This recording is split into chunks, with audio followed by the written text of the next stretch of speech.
Hello friends, જય શ્રી કૃષ્ણ. આજે આપણે બનાવીશું મગની દાળના ઢોકળા. એ માટે મગની દાળને 4 થી 5 કલાક પલાળી લેવી. જાડા પૌવાને 8 થી 10 મિનિટ માટે પલાળી લેવા. હવે મગની દાળને 2 થી 3 પાણીથી વોશ કરી લેવી.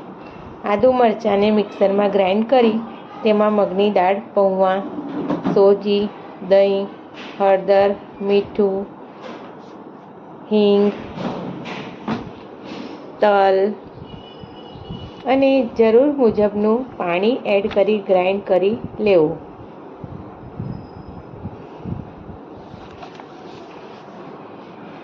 આ ઢોકળા બનાવવામાં પણ ઇઝી છે અને ખાવામાં તો બહુ જ ટેસ્ટી લાગશે.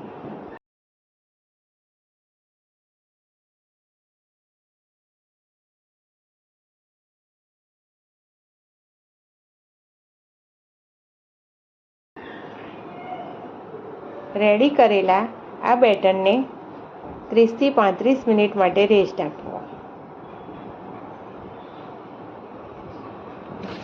હવે આ બેટરમાં સમારેલા ધાણા, ઈનો એડ કરી એક થાળીને ઓઇલથી ગ્રીસ કરી લેવી. બેટરને થાળીમાં પાથરી દેવું. બેટર ઉપર લાલ મરચું કે મરીનો પાવડર આપણે સ્પ્રિંકલ કરી શકીએ છીએ. થાળીને 15 થી 20 મિનિટ માટે સ્ટીમ થવા દેવી. આપણી ઢોકળાની થાળીને ઠંડી થવા દઈ મનપસંદ પીસના કટ કરવા. હવે વઘારિયામાં તેલ ગરમ કરી રાઈ, લીલા મરચાં અને તલ નાખવા.